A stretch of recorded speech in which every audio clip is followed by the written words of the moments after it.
Welcome, my name is Matthew Campbell. I'm from the School of Education in New South Wales, Australia.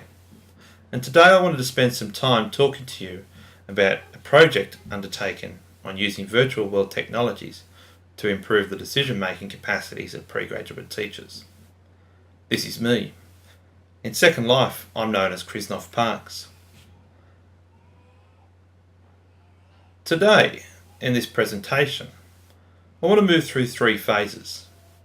The first, situating our project, understanding where our project fits within the broader literature around teaching, learning and the virtual worlds. Virtual world technologies are a burgeoning area with not much research done in particular about how they can best be utilised in regards to teaching and learning. Secondly, seeing we are focusing on the teaching and learning in virtual worlds, I want to consider the implications that they have for for pedagogy within our teaching and learning. And lastly, I want to explore a little bit about the research project that we're undertaking within the School of Education.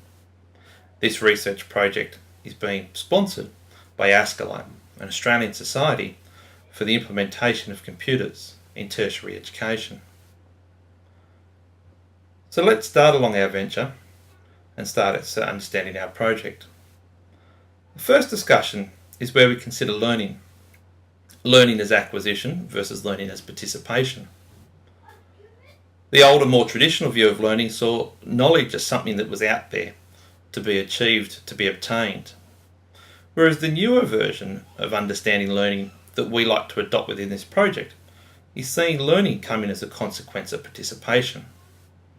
That by being active participants in the practice setting, people come to learn better and come to understand.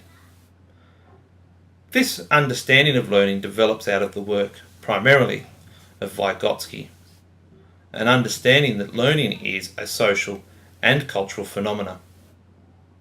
As Daniel says, learning is the result of the creation, development and communication of meaning through the collaborative use of mediational means. Unpacking this explanation, we come to see a few key aspects. Firstly, that learning is an act of creating something new, of creating a shared understanding. It also comes as a consequence of communication. There must be something active and a participation by students in the learning process. And lastly, it's collaborative, and collaborative through the use of mediational means. Mediational means being those tools by which we can convey meaning. The virtual world presents an interesting place here, because the virtual world we can share our levels of expertise, both in how we use technology and how we understand the applications. Virtual world technology provide an effective tool for communication and collaboration, and quite a unique differentiation between that and common online learning phases. Also, virtual worlds allow us to actually create the environment in which we exist. Where we are now is within a space on Second Life where I came to meet some people. As you look at the conversation, you'll notice that one of the people I'm speaking to does not speak English. In fact, she was from somewhere in Europe. I then ran into another person who originated as a student from a university in Canada. Second Life allows you to interact with a variety of people from a variety of settings very, very easily. This person, I would assume, is a young female. However, the interesting take here is that you don't quite understand the identity of the person you're dealing with. The identity is that which is portrayed within the virtual world. And that's where we lead to our second understanding, moving away from learning as a social phenomena, where we negotiate new rules and understanding, to try to understand virtual worlds in the context of identity. The first question of identity is that between the avatar, what we are within the Second Life, or the virtual world, and what we are in reality, the two things being quite different. My avatar, whilst being quite attractive, does not necessarily reflect who I am.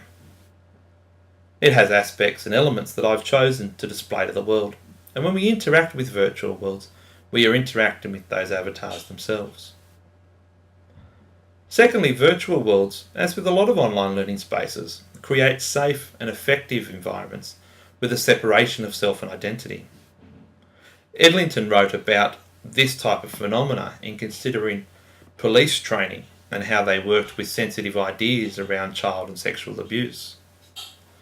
When we're dealing with ethics and the difficulties of professional decision making, quite often it's important for us to step outside our common identity to try to understand how we would truly operate within the professional world.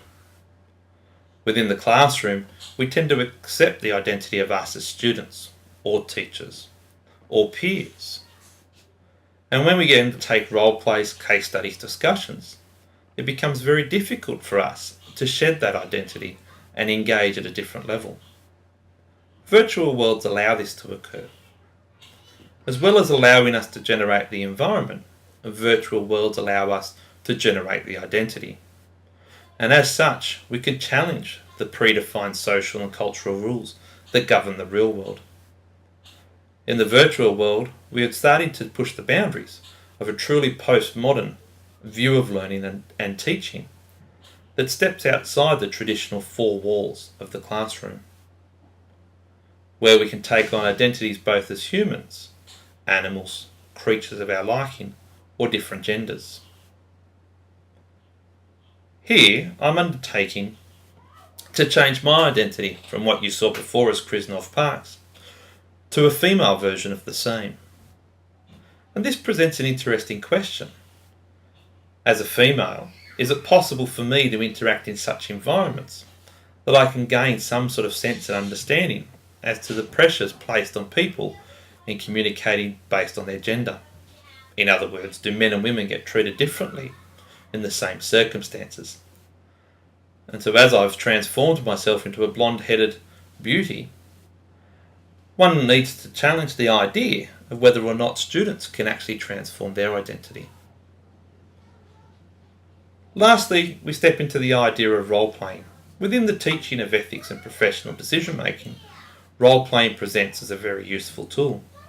It's a great way to test ideas, to test practice and to develop understanding. However, we're quite restrained within role-playing within the classroom because, as said before, our identities limit our ability to interact and our ability to take on roles. The other tool that virtual worlds present to us is the act of collaboration. It's possible that we could in fact collaborate across students, principals and existing teachers.